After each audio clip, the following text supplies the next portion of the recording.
Going on, guys? A Hunter 360 here, and I'm just going to go over this report by Jason Schreier of Bloomberg. Came out at 3 p.m. today, actually. It was published on Bloomberg at 3 p.m. today. And I just kind of want to go through this article, give my thoughts and my opinions on it. So Microsoft Xbox is planning more cuts after studio closes. Xbox is offering voluntary severance agreements to producers, quality assurance testers, and other staff at ZeniMax as part of the broader cost-cutting initiative. So the sudden closure of several video game studios at Microsoft or Xbox division is the result of a widespread cost-cutting initiative that still isn't finished. This week, Xbox began offering voluntary severance agreements to producers, quality assurance testers, and other staff at ZeniMax, which were purchased in 2020 for $7.5 billion. And in yesterday's video, I really wanted to highlight that, right? $7.5 billion. I still want to keep that in the back of our heads. According to people familiar in the company's plans, other across Xbox organization have been told that more cuts are on the way. A spokesperson from Xbox declined to comment, naturally, right? Because in a situation like this, ain't nobody want us to tell shit. Employees were shocked by the unexpected shuttering Tuesday of 3 Xbox subsidiaries and the absorption of a fourth. The closures included Tokyo-based Tango Gameworks, which last year released a critically acclaimed action game Hi-Fi Rush. Tango was in the process of pitching a sequel, said the people who asked not to be identified discussing the non-public information. Again, no surprise there. Which is it's still crazy, right? I think it's very safe to say that last year, Hi-Fi Rush really was, one of those big hitters for Xbox, if not Xbox's only big hitter. And I kind of spoke about it yesterday, right? That it's sad to see, Tango in this position, especially after all of the promises and the commitments that Phil Spencer has pledged to developing those relationships with Japanese studios. And like, you literally own a Japanese studio, and then you just kind of nix them. I've seen some takes saying that, hey, maybe it's easier to, the company's grown so big, let's kind of condense it, give these people a chance to get into a little smaller thing, more focused. I don't know. I mean, maybe it's a possibility. During a town hall during a town hall with the ZeniMax staff on Wednesday morning, Xbox President Matt Booty. During a town hall with ZeniMax staff on Wednesday morning, Xbox President Matt Booty praised Hi-Fi Rush, but did not specify why the company had to shut down the development studio behind it, according to 3 people who were in attendance. Speaking about the closures, this is funny.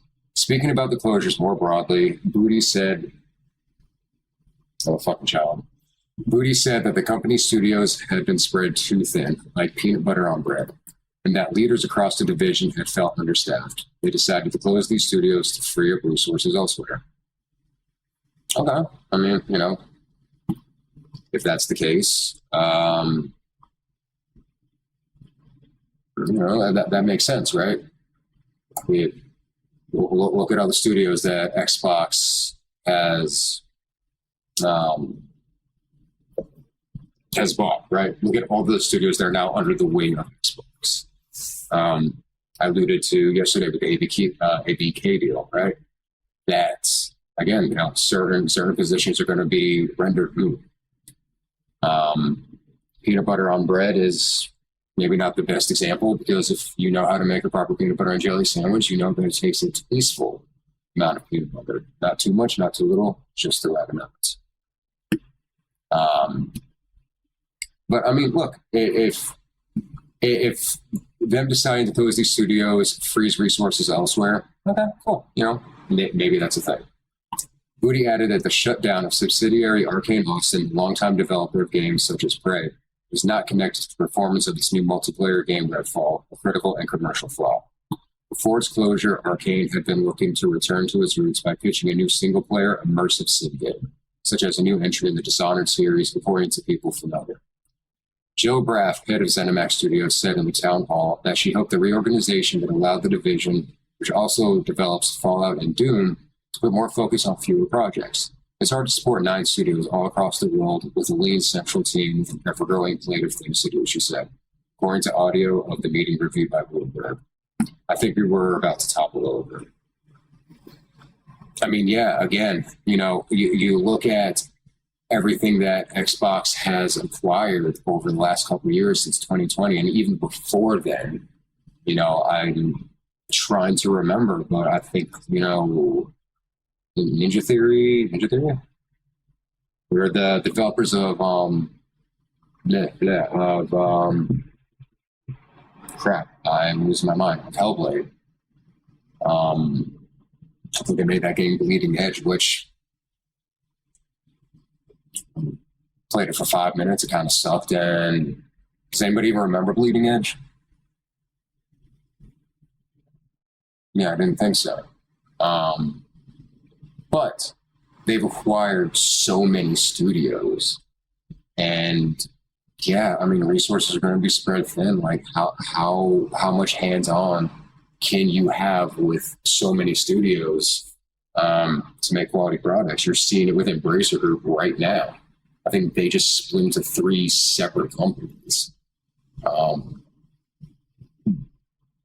all for acquisition. I'm all for changing the landscape of the industry. I think that it's good in a lot of ways. I think that it promotes, it should promote competition. You would think that with all these acquisitions that Microsoft and Xbox have made over the last couple of years, that would, kind of rally Sony. And I mean, they have done that to a certain extent, but just not to the level that Microsoft has. And like, I begin to wonder, is Microsoft getting too greedy? Are they getting to, gimme. Oh shit, I have so much now. How do I handle this all? Well, fuck it. Let them do their own thing. Let them do their own thing. Let them do their own thing. And then we're seeing the fruits of those labors. And it's like, where is it, man? Like, where is it? I don't know. They've done a lot of cool things. It's like, where are those killer apps? Where are those main reasons to get invested in the Microsoft ecosystem, the Xbox ecosystem? Shit, man, if you got a PC, there ain't no fucking reason. In my opinion, I have a Series X, and I use that to turn it into a fucking GameCube. I use my Xbox Series X to play GameCube games. Let that sink in. Let's see. Both Tango and Arcane released games last year and were looking to hire additional staff as they pitched new projects, which Moody and Braff suggested was the main factor behind their closures. Shinji Mikami, Tango's founder and studio head, departed last year. If you guys were not aware of that, that did happen. I believe he's currently working on making a new studio. Should be pretty dope. From content creators that I've listened to, that it might not be his new projects, may not be within that survival horror genre.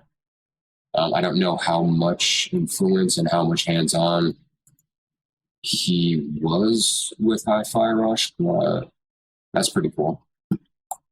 These cuts at Xbox come amid a wider contraction in the video game industry due to economic shifts following a period of rapid growth during the pandemic. Recently, Microsoft's gaming division has expanded more than any of its competitors via the acquisitions of ZeniMax and Activision Blizzard for more than $76 billion combined. It's a big number, right? $76 billion. In February, Microsoft cut 1,900 jobs, mostly at Activision Blizzard. In the massive Activision Blizzard acquisition, God, that's a fucking tongue twister. The massive Activision Blizzard acquisition has ramped up scrutiny on the Xbox division from leaders at Microsoft, according to people familiar. In recent years, Xbox became deeply invested in Xbox Game Pass, a subscription service that offers unlimited access to hundreds of downloadable games for a monthly fee. To fill the service with new enticements, Xbox acquired dozens of studios, including outfits known for making smaller games such as San Francisco-based Double Fine. Psychonauts 2. Awesome fucking game. Didn't beat it, played a little bit of it. Really liked it. Psychonauts 1. Awesome. Can't think of anything else they've done right now, but very unique games, right? Unique games within, I'd say, maybe the vein of a Hi-Fi Rush, doing something that's more in line with like that experimental PS2, GameCube, Xbox era, right? Where like people were like, they weren't afraid. Developers weren't afraid to have like attitude, to have something out of the fucking box. You know, to take interesting takes on things, and put them in, I guess, unique positions, maybe, or like unique circumstances and unique games with awesome fucking art styles.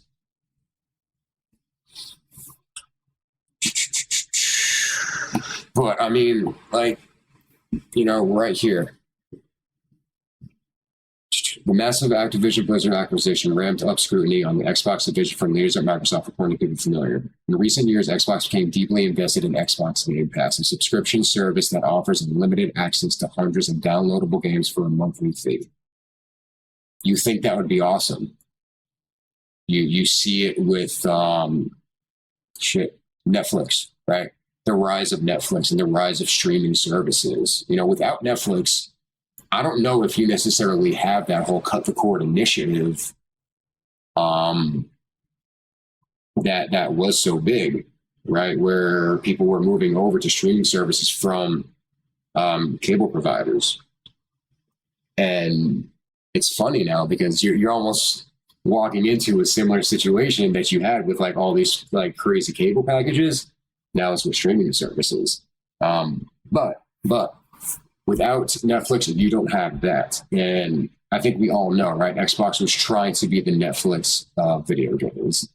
And I mean, I got to sit here and I got to think, right? If Game Pass wasn't somewhat successful, you wouldn't be having, you know, these copycats. I don't think you would have Sony doing their initiatives, right? With, you know, monthly subscriptions and getting X amount of games, whatever the case may be. I don't think you would have Ubisoft or EA doing similar things. And regardless of the pricing structure, whether you think it's a good deal or not, I would have to say that currently right now within that realm, and for people who are on a budget, right, Xbox Game Pass Ultimate is probably the best deal in gaming you can get.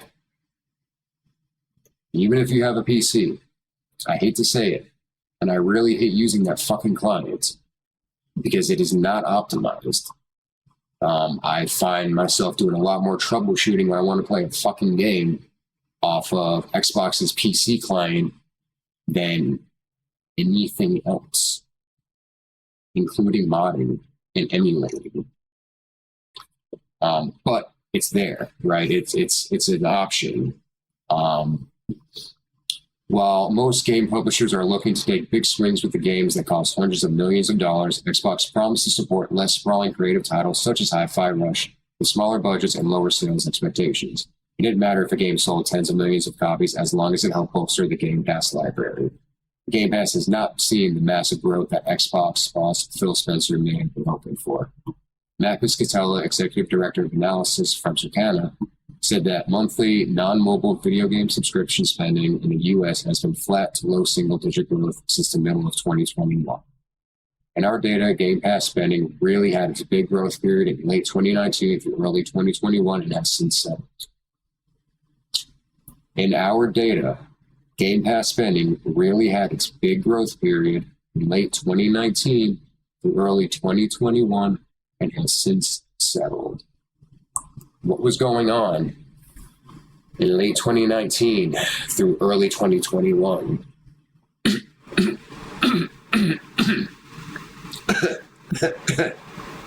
get what I'm saying? That makes a lot of sense, that they had their big growth period. And you saw that within the industry. You saw that within tech as a whole, right? For anybody building PCs, remember how hard it was to get any kind of fucking component? You wanted a 3080, you wanted a 3080 Ti, you wanted a 3060, fuck, you wanted a 20 series? Good fucking luck. People had nothing else to do. You know what I mean? So of course people were spending money on video games. They were spending money on entertainment. They were spending money on things that brought them joy and got them out of the real fucking world, because the real world kind of sucked back then. It's not a fun time. I think we can all agree with that. Purchasing games and add-on content as well as free-to-play models are still the vastly preferred method of getting video games by U.S. consumers, at least for now. While there's no indication that Xbox plans to ditch the Game Pass model, there are hints that its big bets have not paid off. During the most recent quarter, sales of Xbox content and services were up 62%. I mean, it's up. It's north. It's not south. So that's cool. But as Nico Partners analyst Daniel Ahmed pointed out last month, growth was entirely due to the acquisition of Activision Blizzard. Checks out. On social media, and by the way, during the most recent quarter, sales of Xbox content and services were up 62%. But as Nico Partners analyst Daniel Ahmed pointed out last month, the growth was entirely due to the acquisition of Activision Blizzard. It was entirely due to, I don't want to misquote anything or, you know, say anything like it's gospel, because it's not. This is all my opinions, right? This is all just some asshole just rambling about shit, right? But I would venture to say that was probably based off of whether it was or was not an implied or believed promise that Activision games, Blizzard games, would be getting dropped into the service. And I think the only one so far is Diablo, which, I mean, to their credit, they said that it would take some time. I think I remember Bethesda moving a lot faster, but, you know, we don't know the inner workings of that. We don't know why that may be faster than this may not be. I don't know. On social media, he noted that without sales from that deal, Xbox gaming revenue would have been down approximately 5% year over year, with no software and services growth and sharp hardware revenue decline. With console revenue down, the company recently began releasing some of its games on competing platforms. In a March interview with gaming site Polygon, Spencer said that the thing that has me most concerned for the industry is the lack of growth.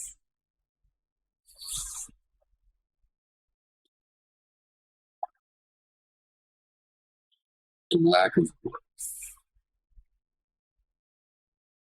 I'm very curious as to what he means by that.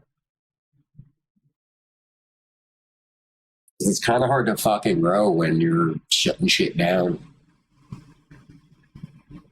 You know, it's kind of hard to grow when you're gobbling everything up, right? It's kind of hard for the industry as a whole to do that. It would seem that just based off the acquisitions, you know, it's made a much smaller industry. Especially, again, when you factor in not only Xbox acquisitions, but Embracer Group. You know, I feel like Xbox has been like the big sexy thing to talk about, and Embracer Group was just kind of slowly going under the radar. Really just kind of like doing their thing, and before you knew it, they just fucking mushroomed into something massive. And obviously that fell through, and then they split up to 3 different things and they're selling shit off, and they're doing this and they're doing that. And speculation is that they're condensing to look sexy for more acquisition, right? It seems like we're going into a never-ending cycle of acquisition, which, again, I think acquisition is cool. I think that what Xbox's idea was with Game Pass on making all these acquisitions was to grow. The idea that they had, right, of growing this awesome subscription service, that when you think about it for the common person, in a time where the economy is not the best, you know, I'm fortunate to be in a position where, you know, I got the roof over my head, I got food on my table, I got, you know, I got a warm place to sleep. You know what I mean? I have a job that I love.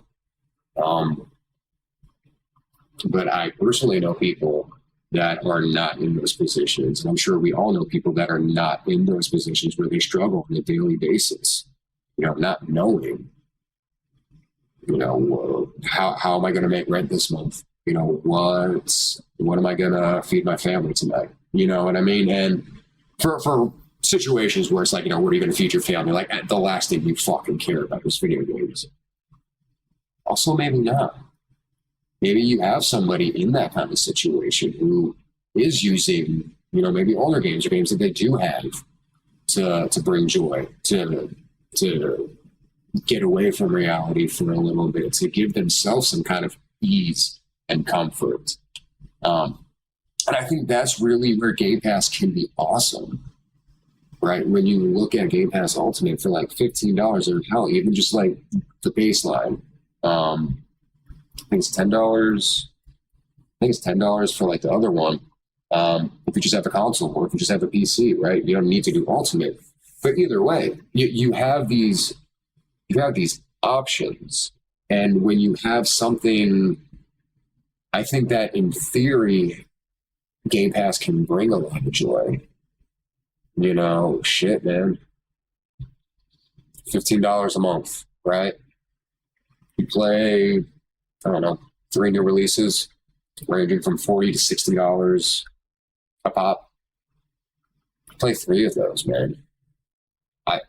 You're making your money back in a year, right?